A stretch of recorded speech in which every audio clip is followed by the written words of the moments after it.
Դիրքային պայքար, թե ռազմական բախման իրական սպառնալիք։ ԱՄՆ Իրան հնարավոր հարձակման մասին խոսակցությունները չեն դադարում։ Օվալաձև գրասենյակի ղեկավարը զգուշացրել է, համաձայնության չգալու դեպքում անցնելու են գործի, ասում են Թրամփին մոտ կանգնած աղբյուրները։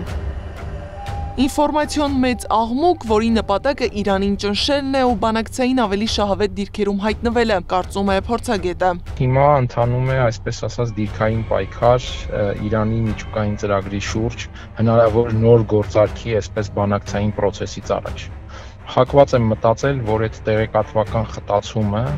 հոգեբանական ճնշման տրամաբանությամբ, քաղաքական դիվանագիտական ճնշման տրամաբանությամբ պայմանավորված է այդ հանգամանքով։ Իրանի Մեջլիսի նախկին падգամավորը քիչ հավանական է համարում բախումը, համենայն դեպս Իրանի դիրքորոշումը հստակ է։ Երկուստե երկրների կարողությունները այսպես փորձել Երևան անելու դիմացի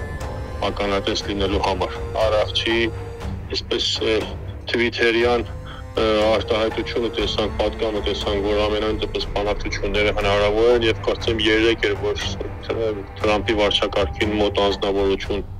Վիտքաֆը դրականորեն արձագանքեց դրան։ Հարևան Իրանի արտաքին գերատեսչության ղեկավարն այցելեց Երևան, այնուհետև Բաքու։ Վերլուծաբանը համոզված է, ԱՄՆ Իրան հնարավոր բախման հարցը չէր կարող մնալ օրակարգից դուրս։ Եթե ընթանում է դիվանագիտական, բավական կոշտ պայքար, նաև հոգեբանական պայքար, ինչ որ իմաստով նյարդերի պայքար, միջուկային գործարքի տրամաբանությամբ, նոր գործարքի ձևավորման տրամաբանությամբ, ապա Իրանը անշուշտ հետաքրքրված է իր թիկունքի ամրությամբ եւ այս տեսանկյունից Կովկասը, Հայաստանը, Ադրբեջանը,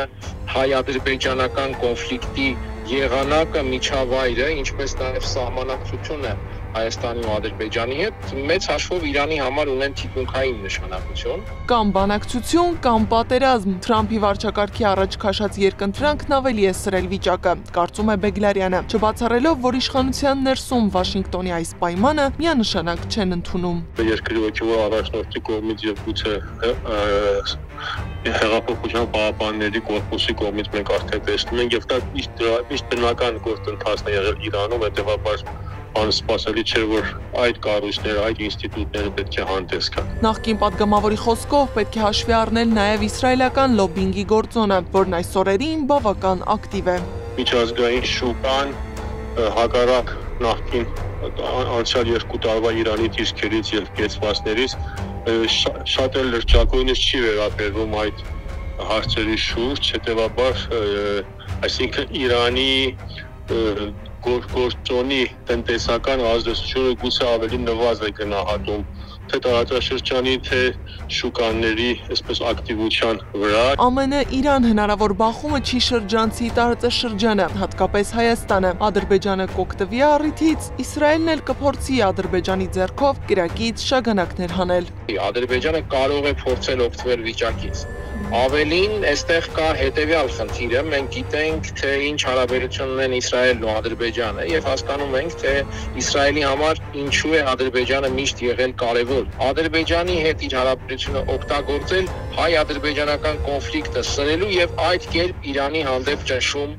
մեծացնելու համար։ Տարածաշրջանում եւ Մերձավոր Արևելքում վիճակի սրումը անկախատեսելի է դարձնելու Ադրբեջանի վարքագիծը, մեծացնելով Հայաստանի անվտանգային ռիսկերը։ Գառնի Մութաֆյան, Գեգամ Ղազարյան, ABC Media։